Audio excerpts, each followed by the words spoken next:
Ladies and gentlemen, welcome again to the ET Stand, the Cronulla Sharks podcast by fans, for fans, where we let our talking do the football. With me again tonight, Scott, man of the people, Latino, for his second starting position in the lineup, I suppose, if you want to call it that way. In Cronulla Sharks, a classic Cronulla Chronicles. Here I am mincing my words like the finest host that is David Boulderman. And we'll take you back now with round 4, 2024, Sharks playing the Raiders at PointsBet on a Sunday night at Easter. We'll take you back to an equivalent match against the same team, at the same location in 2013, the year where Todd Carney and all of that Asada stuff and the distractions associated with Reign Supreme, hot on the heels of Fisherman's Friend and Shark Energy and everything to do with 2012. Here we are in 2013 as we play the Canberra Raiders. And you might wonder, before I throw to you lads, why there's a picture of Tyrone Peachey wearing a merged Sharks Storm Reserve grade jersey playing against the Knights as the promo picture for this one. Well, we'll have to cover that later. Lats, what are your thoughts on this one? Mate, I remember a nice sunny Sunday afternoon down at Shark Park. Women in league round. I thought it was a pretty good game. We let them back in a little bit, but it was a really, really important win too. It was quite good. Yeah, it's a bit of an interesting one. We'll cover the lineups in a sec. But you're right, women in league rounds. So the Sharks were wearing pink jerseys. And we all know how Cronulla tends to do with obscure jerseys. We'll cover that a bit later. But we're playing against a Canberra Raiders side, and we'll roll forward to the form guide that was, I wouldn't say red hot, but they were pretty good. Like, looking at it, they'd pumped the Newcastle Knights the week before. They were ranked 8th with 5 wins, 4 losses. They beat Melbourne as well. That was an upset. This was in the year of Melbourne were reigning premiers, and that was a huge scalp for the Raiders there. They did lose heavily to the Cowboys at away up in Townsville. They'd also beaten the Roosters, who were the eventual premiers that year, and also the Warriors. So they were in a bit of form. And they had a young guy by the name of Anthony Milford, who was just coming onto the scene. Another young player by the name of Jack Whiten, who was starting to carve up. They had an old head in the name of Terry Campese, who was still providing something. And a former Shark by the name of Blake Ferguson, who was still without a premiership at that point in time, despite leaving the club 4-1. While the Sharks, 9th, had beaten the Tigers fairly convincingly at a rainy Sydney football stadium the previous Friday night, 30 points to 6. They looked gone for all money against the Knights and came back and somehow won. They broke a losing streak in Golden Point to win 21-20. For those that were playing fantasy will remember not so fondly that Paul Gallen copped an injury in the first 30 seconds of that match. I think he maybe had minus points, and most of us had him as our captain. So that cruelled that, and he was also out for a fair period after that with that. But prior to that, the Sharks, all the Asada talk that was happening off the field, all the news that broke just before the start of that season was continuing to bubble along.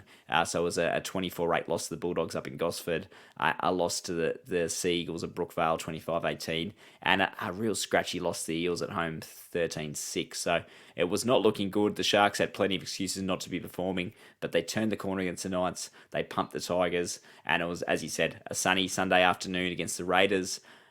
Yeah, top 8 clash, I suppose. It's getting to that midpoint of the season where these real kind of 4-point matches do count, especially as you're heading towards the back end. So it was a big one. We'll roll forward to the lineups and have a look at the ins and outs of who was there.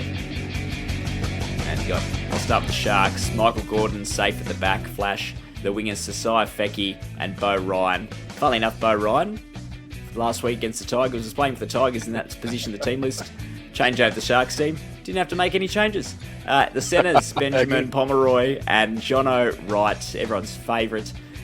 Both safe hands there. The halves, Todd Carney and Jeff Robson. The front row, a bit of moving and shaking there. Number 15, Sam Tagatese. Slamming Sam, might be in for a big one on this one. John Morris, who also had a start for the Tigers, playing for the Sharks here 5 years on. Benny Ross, back from South Sydney, also on the front row. The back row, Jason Bakuya, Wade Graham, Chris Heinington. The bench, we have Andrew Fifita, Isaac DeGois, Anthony Tupou, and Tyrone Peachey for his debut. We'll chat about him in a sec. The Raiders, they had Reece Robinson at the back, Sandor Earl and Edric Lee, the wingers. The centres, Jack Whiten and the aforementioned Blake Ferguson, former Shark. The halves, Terry Campese and Josh McCrone, a fair bit of experience there. David Shillington, future Shark Matt Mickelrick in hooker, and Brett White, noting the music stopped, I'll hurry along. We've got a back row of Joel Edwards, Josh Papali, Sean Fensom, and a bench, Anthony Milford in one of his first games in first grade, coming off the bench with plenty of speed, Joe Picker, Dane Tills, Paul Vaughan. Oh, early. I wonder how many weekends at Vaughnies they had back pre-COVID in 2013. And the coach, Dave Furner. What are your thoughts there, lads? Mate, strong lineups on both sides. Canberra actually had a pretty good team on paper back then, didn't they? They did, yeah. Some young, good talent coming through, but the Sharks, look at the names in the Sharks, mate. Pom. How good. Yeah, Pom in his final season for the club. Yeah, mate. Yeah, because we didn't have, was it Paul Gallen? Luke Lewis was out? Yeah, you're right. Paul Gallen was out with I think it was a knee injury that he copped to the Knights a few weeks before, and he was out for a fair period. And Luke Lewis was a late omission, which resulted in a kind of a reshuffling of that forward pack. They were also talking too that heading into the Origin series, that Todd Carney had played the series the previous year in 2012 and was part of the team that lost by 1 in the final game. Yep. And also Luke Lewis and Paul Gallen were expected to play. I don't think Fafita hadn't made his debut yet, but they were talking that he was pushing for a start. So we had a fairly representative heavy team. And this is the first time both teams have played each other since playing in week 1 of the finals in 2012, where unfortunately the Sharks scored first.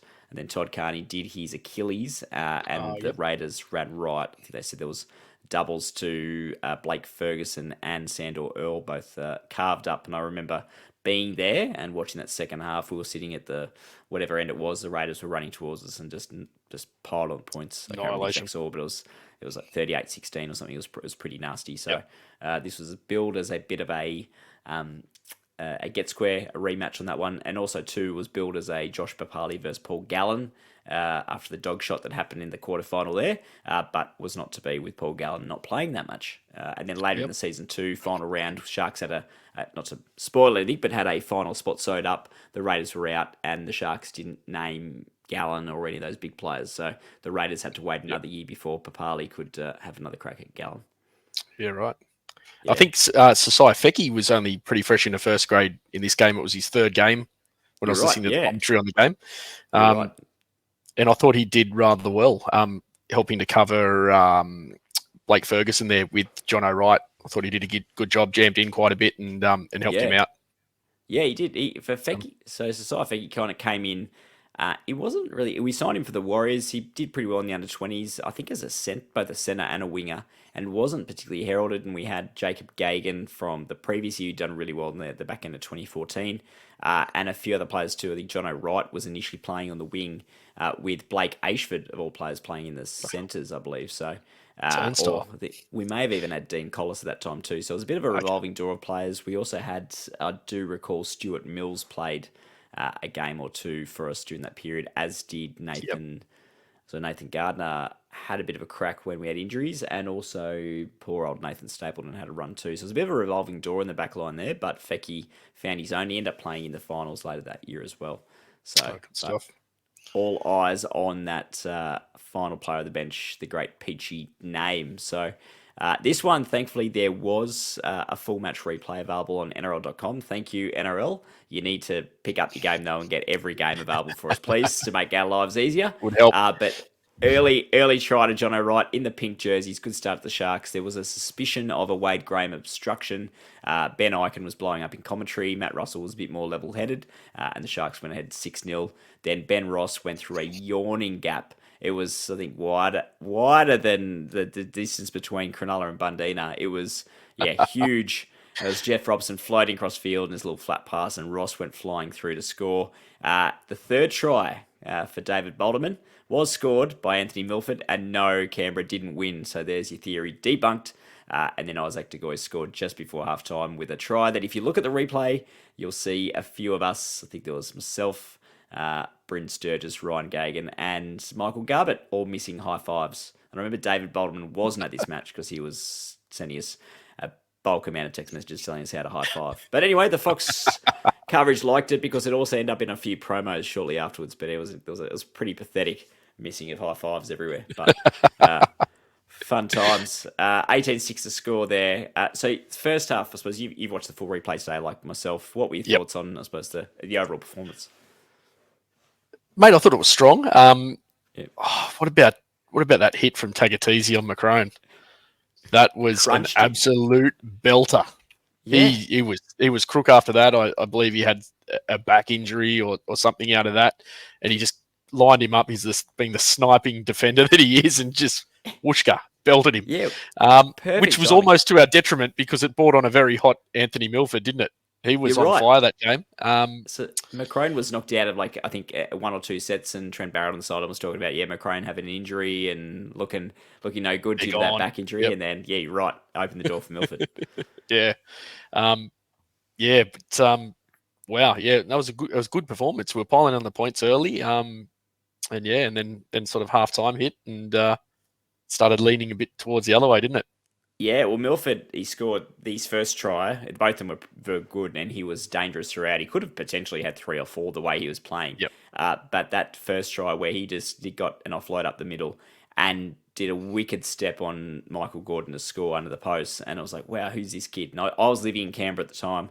A mate that I worked with down there whose brother had played under 20s for the Raiders and had played with Milford and knew the team. They kept talking about this Anthony Milford kid. I was like, oh, he's this 17, 18-year-old. He's carving up. And I remember this wasn't his debut, but it was close to it. And Yep. then he came on and, carved up. And as we'll see in the second half, the Sharks almost did what the Sharks do best in letting the other team get back, not only get back into the match, but get on top and almost gave it up. So Yep. looking at it was 18-6 at halftime. You're right, it was a measured performance. It was good completion rates, minimal missed tackles, solid performance with Robson and Carney playing a very balanced approach. Robson was your very, not for any, I suppose, not looking to pay him out or anything, but he was a vanilla player. He's just that Yep. steady hand. That guy will just Yep. hand it off, That's put safe it safe, guiding safe. sort of half that. Yeah. Yeah, that's it. Game managing kind of half. Just kicked to the corner. Made his tackles. Always made his passes, and was very solid too in putting Ben Ross through that Yep. gap there to scores. But all the attacking flair came from Carney and his Yep. running game. This one a little bit, but in the 2013 season, I particularly remember, I think it was a game against South that we lost at Homebush where he was on another level. I was there and he was so fast. Obviously, his hammies and calves weren't giving me any grief then because I think he scored an 80-meter try. He set up a few others where it seemed like he was at one or two gears above the rest of the team and they were struggling to keep up. And then again, back end of 2012 season where we'd lost heavily at home to the Raiders, I think of all teams the previous Yep. week. The following week we played over in Auckland.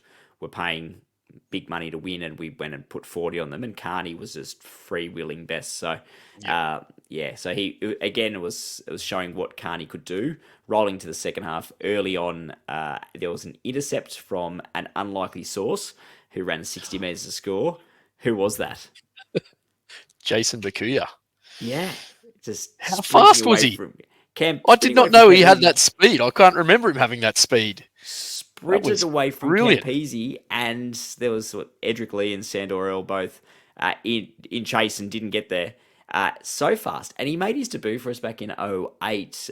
He Yep. played a single game that year, or only two games that he played centre for us against the Bulldogs that year. So he started in the three quarters, had a bit of pace, but wow, that was very Yeah. impressive. And he had a really solid game. He was Yep. underrated, I think, and that was after it was before he went to the Warriors. He went to the Warriors for 2014 and 15, then came back for the premiership year in Yep. 2016. Glad we got him back. Yep. But He was after such a that, solid player, wasn't he? You could always count yeah, on him. He was always there, always gave it everything, chased yeah, everything and gave it a red hot crack. And you'd always knew you could rely on him. could hit and great line runner. A bit like Nikora. I think Nikora had put it a couple of classes above Bakuya, but Bakuya was solid. And in 2016 was a great Mr. Fix-It coming off the bench. I think he played Yep. plenty of starting games at lock and second row too, just to fill in for when Wade, Luke Lewis, or Gallen weren't there. He was that handy next guy up, and he showed it again here. And then after that, the Sharks kind of rest on their laurels a bit. Well, there was one moment shortly afterwards. So it was the 45th minute that he got that try early on. So it was 18-6. The Raiders did pull one back. to bring it back to 18-10. Another try. That time it was through Ferguson picking up a scrappy kick. Lucky Blake Ferguson was kicking though because he was dreadful. He shanked it Yeah. from next to the post to make it 18-10. And then, Baku got the intercept to make it 24-10. 52nd minute was the moment that we all still talk about. They're probably the greatest no try to ever be a no try at Shark Park, but an inside ball, Tyrone Peachey streaking away, puts a chip over the top, regathers and scores. The crowd's still cheering, gets sent upstairs. Unfortunately, there's a little detail of Matt Mickelrick being in the way, former Shark, or future Shark, sorry. And then there may have been an inadvertent push by Tyrone Peachey in the attempt to get the ball. So, I think just give Heartbreaking it to on him. debut, but I thought it was safer than the first try that we were awarded. But yeah, you're right. Honest, that was definite obstruction. I thought it was more givable anyway. Yeah, it was, and I think it got sent up no try. If it got sent up as a try, it would have been a bit easier. Hard to overturn. Yeah, I did include. I suppose we'll go back a slide, but further on in the pink jerseys photo there, that was a little screen grab of everyone just going crazy after Peachey had scored. So good, and just taken away. But even listening to Matt Russell and Ben Eichen, and I think even Trent Barrett were all saying, just give it to him.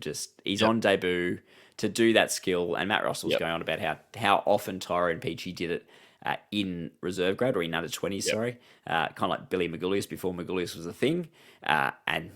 So that would have been 30-10. It would have been game over. Instead, a second try to Milford and then a try to Jack Wyden suddenly brought it back to 24-20. And again, Blake Ferguson missing a conversion from, it was very gettable after the Wyden try. So it was 24-20. And then in the 70th minute-ish, Fafita scored a try that was very reminiscent of another try he scored. I was going to say that. Very reminiscent of a certain try from 2016. Yeah, and even it was the reach over twist and it was spooky. It was listening to the audio by Matt Russell. It was almost like, do you know something in advance? What's going to happen? What Ray Warren's going to say in a few years' time? Because he's like Fafita twisting and bending and carrying players, and he's over, like something like that. And it was like, wow, that's. But even the put down looked similar. Yeah, it was just I got chills watching it. I'm like, wow. It didn't. I mean, I remember him. I suppose I vaguely remember him scoring. Don't remember those details. So it's great looking back to these moments, going, "Wow, that was similar to I was supposed to talk about Nathan." Huge. Yeah, what's his name? Sorry, Brett Carney scoring a try off the back of the scrum, like the grand final try in early 2007. Same too with this one, 2013. 3 years later, or 3.5 years later, and he does it on the biggest stage. Wow, phenomenal. But as we roll forward to the big talking points, pink jerseys. This happened before the yellow jerseys moment, but still. I remember seeing going, it's women in league round, but usually teams play like a tasteful kind, a little bit of pink there, but it was all pink. It's like, little splash. Wow. Yeah. It was in your face, wasn't it? Lucky we won, because we certainly didn't in 2015, and I think we haven't with some other ones as well. No. So someone, I actually nearly yelled at someone when I was driving to the match the other day. I was looking for a car park, and there was someone in the high-vis jersey. I'm like, get it off! We're not going to win. I didn't know those things existed. How could you even purchase that? I think there was the original 18 or 17, and that was it. Yeah, I didn't know must have been I actually saw one online for sale, one of the player-worn ones today when I was researching the different jerseys. We've had some interesting ones, haven't we? Yeah. Oh, it's like $400 and something. Ooh. But like $450 or something. That is tempting. Just for the sheer obscureness of it, like. Yeah. I mean, I know we wore a it was for a very good cause for Johnny Manor back in 2010. We wore a black jersey with yellow highlights for the Cancer Council, but that was the call to arms one. Yes, I believe so. Yep. Yeah, and that was a limited edition as well. And these pink ones, I think I've seen the odd person get around with these. I think maybe they were more general release, the ones they wore today on this day. Yeah. But I know those high-vis ones from the final round of 2015 were definitely limited supply. There was also another one. I don't know if you remember I think it was the 2010 charity, the Daffodil jersey. Yes. And it looked very much like a Titans jersey. Yes, you're right. It was. It was. I think it was the Poker Stars sponsor, and it's. And then let's not forget about the horrendous 2029's jersey with the big shark on the front. Oh, you are right. That was like it had been designed by a 5-year-old. And the best thing, so bad. We've got I'm digressing here for a second, but we've got that Rugby League Live 4 game, or whatever it is on Xbox One. that I play it with my 6-year-old son, and you can choose, and it's from 2017 or 2018. I think they've updated the lineups. I suppose you download a patch, and one of the jerseys available is that horrific Nines jersey that looked like the. Wow. Yeah, not quite the 2021. That takes the Yeah. cake, but this is the other Is one the that's got Iron Man looking one? yeah, the Iron Man. He's got the Yeah. gills and the ribs Yeah. and all that. It looks like either Gladiators or Iron Man or something. And Yep. Ronan loves it, of course, because he's 6. But I'm like, oh, that is Might an have been who awkward they were trying to jersey. appeal to. Yeah, oh, absolutely. And I remember we bombed out of the Nines wearing that jersey too, and I was just like, oh, that is horrid. But that one from 2020 was something It's special. so bad. That even That had its was own articles of how bad it was. Like I yeah. found multiple articles Yeah. on how poor that was, and whoever come up with that should have been sacked. It was like half emoji, half clip art. It was like, what is going on? Yeah, But it was we'll roll basic. forward before we get any hate mail talking about this great club and their sordid history with jerseys. We'll roll for and one final one. That grey one, I think from like 2005, 2006. It was just Yep, it was alternate colours. It looked great in grey and principle, white but it was with a just little bit of blue. correct grey and white. Yep. And I think we play every time we wore it, we got pumped. And I think I saw someone where I saw one out in the wild. Someone was wearing. I'm like, what? How much did you pay for that? And the guy's like, oh, $160 at Rebel. I'm like, whoa, they saw you coming. Like, God, I wouldn't good mind having golly. one now though, just for the memories. But Exactly, that's it. You wheel it out now. But yeah, so anyway, pink jerseys we won. That was I should do the full stats, I suppose, with regards to it. I've come in unprepared. But rolling forward, Tyrone Peachey off the bench on debut. He only played one season for us. He played a handful of games. But it was good. And I think it was that afternoon. I think I was hearing rumours that he was off to the Panthers. Unfortunately, after he'd played like that, which was a travesty. But I suppose where do you fit him? Like my main question for you is, was he crawled by his versatility, similar to, I mean, you look at Connor Tracy these days. Where's his best position? Like, well, he didn't look out of place in the centres for Penrith, did he? I thought yeah, true. he was strong. You could have played him there, but again, he's that utility player, isn't he? At the end of the day, it's just such a shame. 1 year, and the bloodline connection. He was a local junior, went to Cronulla High, played for Cronulla Caringbah. Yep. Heartbreaking. Another one that, but then again, you look at it and you're like, did we do the right thing and let him go? Well, 3 years on, that's right. you win a comp. Yeah. So exactly, that's it. 2014 was tough, but obviously 15 and 16 were very different. And who would we have? He had to let someone go, and it was all on potential. The Panthers I think, paid him good money to go across. Like, who would you have let go? Looking at it, it's hard to tell. Gould had massive raps on him. Gould used to love Tyrone Peachey. Yeah, always talked him up in commentary and whatnot. And he got to the Panthers. I remember the I suppose the cries for him playing similar to your Kale Iro these days and your Sam Stone Streets were, hey, this guy's got to play or he's going to leave, and ultimately he did leave. He only played 7 matches for Cronulla back in 2013. He got 1 try, and I think that was just looking further into that was in the win over Canberra in the final round where we won 38-18, where we'd benched or basically rested all of our stars going into the finals because we were 5th and we couldn't change position there. So he got 1, and I think he did end up winning the comp the previous year with the merged Sharks Storm reserve grade team that we had. So obviously very handy. He's had a good career so far now. Looking at his stats, he's played. So looking at it, actually, he's played. Gosh, that's where are we? 207 matches. That's more than I thought. With 60 tries. That's huge. He's played. Yeah, that's a lot more than I thought. So he's had a great career. I thought he was always a fringe player, and I think a lot of his play has been off the bench. But he played Penrith 2014 to 18, and then again in 2023. And he played for Gold Coast 2019, 2021, and then the Tigers in 2022. So he's been a bit of a journeyman up late, but he scored 50 tries for Penrith across 124 appearances. And he even kicked 6 from 7 for the Gold Coast back in 2020-ish. So yeah, so I didn't know he was good all-rounder. Handy with the boot as well. But I think in reserve grade he was playing 5'8", he was playing second row, he was playing centre. Yeah. I think that's one of the things that counted against him coming through, in that we had Chad Townsend we did use later that year too, and I think they even played Luke Lewis at 5'8" as well a few times. So people saying, oh, Carney's down, you got to put Peachey in. It didn't quite work. Also, I mean, we had Pomeroy and John O'Wright in the centres.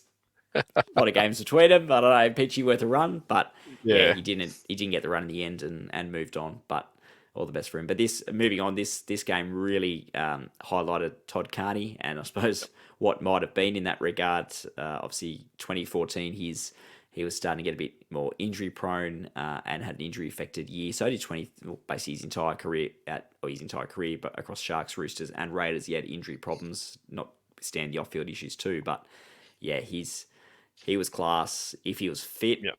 would you have him in your 2016 season over 2016 team over Chad? Have Carney and Maloney in the Oh, halves? I I don't don't know. know. Too Would many he fit it? cooks. You're right. Timmy Cooks. I don't know. Yeah, It's Chad had, again, talking like Robson, Chad has that settling sort of, that style. he's not that flashiness that Maloney had, or, that, I guess, that silk, but you'd have him there all day because he's safe as houses. But Yeah. who knows what could have been with Carney, really. It's Yeah. Would have been just interesting. shame, just one of those players that just plagued with ridiculous off-field indiscretions, and it's just, I guess at the end of the day, it's just a wasted career, isn't it? It is. And I'd strongly recommend going to listen to his interview with, I think it's Denon Kemp. Um, Yep. or actually, no, I think sorry, James Graham. He's got a few interviews out there now. He's released a book too, but he's admitted that he, I suppose, did make the right choices. He's looking after himself now, and all the best to him. I think he's still playing up in the Gold Coast and moving in the right Yep. direction. But he could have been anything, should have been anything. He kind of was something for long periods of time with Yep. Dally M. Medal wins and grand final performances for the Roosters, and possibly even could have done that too if his timing was a bit different with the Sharks. He was a Yep. shining light. We had to sign him. I suppose him Yeah. leaving allowed us to sign Ben Barber in Yep. 2015. So looking at that, but just looking at this game and also a few other games in this era, it's like wow, he was so He good. was right on in this period, wasn't he? Like, he was, Yeah. I think, man of the match in this game, Yep. and then really knocking on the door again for Origin. Only I think they opted to go with Pearce and Maloney just for having that Roosters combination, You're right. which worked Yeah. for them in game one. I think they got trumped in game two and then lost close one in game three. So it didn't work out in their favour anyway. So what could have been if Carney was in there? Um, Yeah. but yeah, And he just Carney played. I was at that game 3 in 2012, living in Brisbane at the time, and he almost single handedly got New South Wales back into the match after they had an early yep, lead. I think they were up 8-0, and then Queensland came back and had a tie lead, and then I think it was Carney that set up the try late and then converted from the sideline to get it back to 20 all after New South yep, Wales was down by 8. So yep, I think took the 2, got it back to 6, scored the try, kicked the conversion. He was dynamic, and you're right with the Maloney.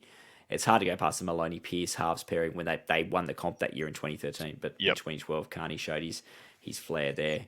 yep, I'll roll forward to the Raiders record. So it was a bit of a funny one in that we won both games against the Raiders here. We had a pretty good record against them, notwithstanding that finals loss the year before. We'd pumped them in Canberra in early 2012. We'd lost later in the season to them, but it was a real period of Sharks, I suppose, success against them compared to recent times where we hadn't beaten them since I think it was 2018 or something silly. yep, Before we beat them at the back end of last year. But following this, a weird sequence started in that Canberra would always win in Sydney at Shark Park, and the Sharks would always win in Canberra. And there seemed to be no exception to that rule until 2018. So, yeah, it was good to win at home, but we didn't win at home against the Raiders again until I believe it was late 2018. So, wow, yeah, so 5 year we had some stretch. convincing wins down there, and they had some convincing wins Yep, against us. So, and early yep, 2015, I remember very distinctly was a match where we thought, okay, post wooden spoon, here we go, we're all geared up. It's the new Sharks era, and again, the Raiders just Jack White and carved up. We didn't turn yep, up, so it was good to get a win there. But it was a sign of things to come for the Raiders with Milford and Whiten and the yep. like, kind of changing the guard with what's his face, Campese retiring and the Campese. like. Yep, Yeah, so they had a good team, and I was culminating in a 2019 grand final appearance and a 6-game call that went against them, and yep. no dice. So good luck, Okay. Ricky. Yeah, and then Enjoy, Anthony mate. Milford. I don't normally talk about other players here, but I will touch on this guy. Early in his career, he only played a handful of games, carved up against us, and somehow the Sharks won. That's very different to what Billy Slater famously made his debut against us and carved up. It seems that every other debut, like you look at Sam Walker, every other guy on debut just happens to be against the Sharks, happens to be in a position where we can play them into some form, and they go, oh, how good's this whiz kid? Yep. Thankfully, on this occasion, we had the last laugh, but yeah, gee, he was good. Yeah. Yeah, he was, wasn't he? He came on and he was just red hot from the get go. Yeah, But just funny that just with his career, another one that was being played with a bit of off field stuff, never really hit you're the right. heights that we thought he'd hit. Yeah, And yeah, just lacks that consistency over his career. Didn't really build from year to year. Sort of yeah, found himself building, then dropped, then found yeah. somewhere else, and then dropped. And then there was, I think he signed that one after leaving Brisbane. He played in their 2015 grand final.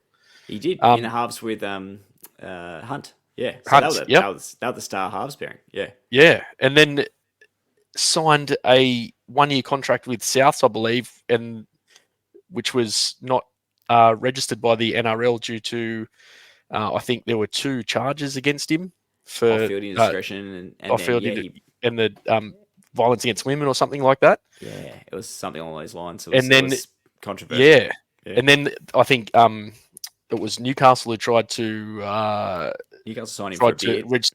register his contract, but it was conditional that he'd go to some classes and some rehabilitative sort of classes, which he did, and he played his 200th game with them, and then moved to the Dolphins. Yeah, you're right. And look at him now. Yeah, with the Dolphins now, 217 games, 73 tries. He's got 64% kicks percentage. He's got 15 field goals. That's surprising. So Wow. he's a career 44 from 68. So, but you're right. Like kind of came in, could have been anything like Todd Carney, and Yep. yeah, if you don't sort those distractions out, it can Yeah. really I- inhibit things. Yep. Is that a problem with the game? Do you think there needs to be more leadership from the NRL or something like It's that a really in good regards? It's a really good point. I mean, they've brought in these, I suppose, I suppose Life respect coaches. training courses they have to do, and Yep. I think it is. You're right. It's probably a wider issue. I mean, in my line of work and other lines of work too, you see people that get a decent amount of money at a young age, and or even just kind of go straight out of school and go into doing certain things, and it is difficult. People get, if you look at the NRL, institutionalized for probably. It's not handled the best, but I think they're doing a lot better than they used to. Yeah.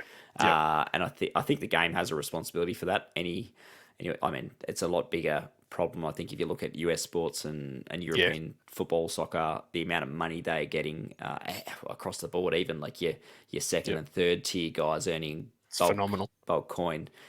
It's I don't know what I would have been like in that situation. Yeah. It's Yeah. a huge 100%. problem.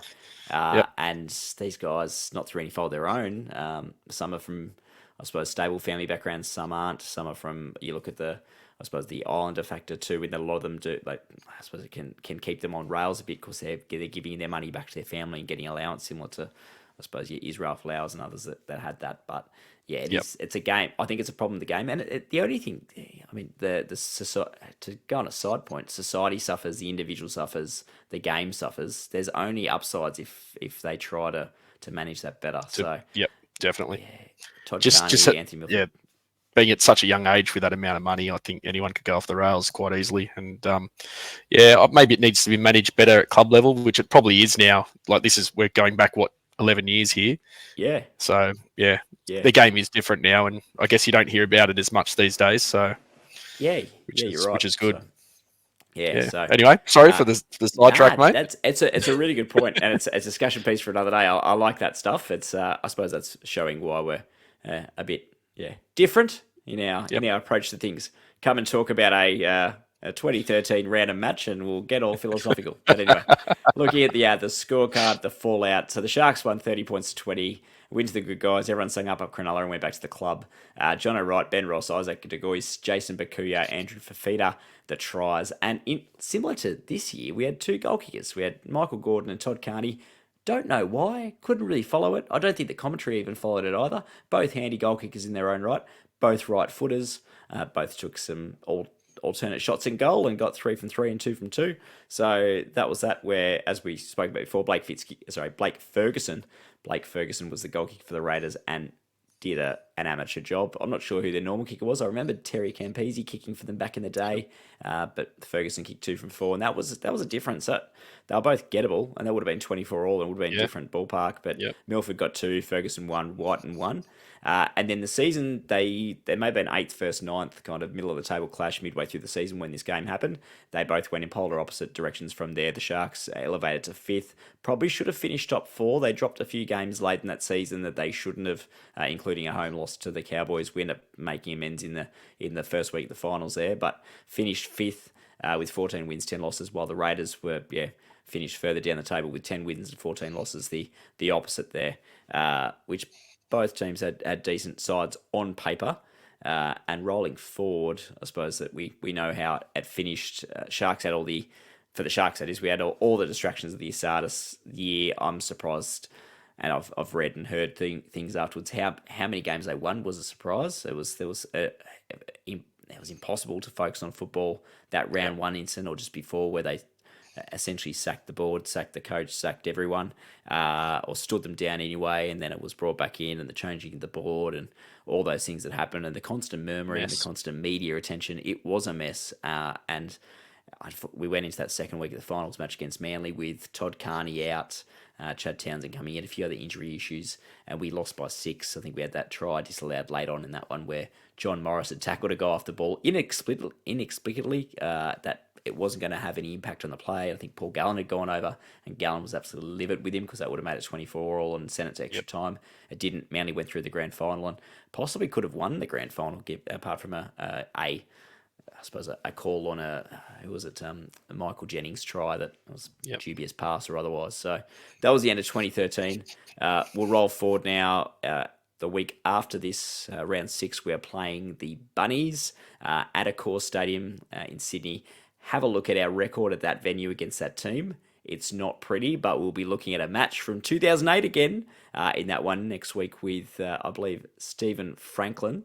And Franco and I will digest that one. Another match without much by way of replay or vision for us to go off. So it'll be memories and match reports. But that was another one where it's our only match where we've beaten that team at that venue, surprisingly, as it is. So hopefully we can change that in 2024.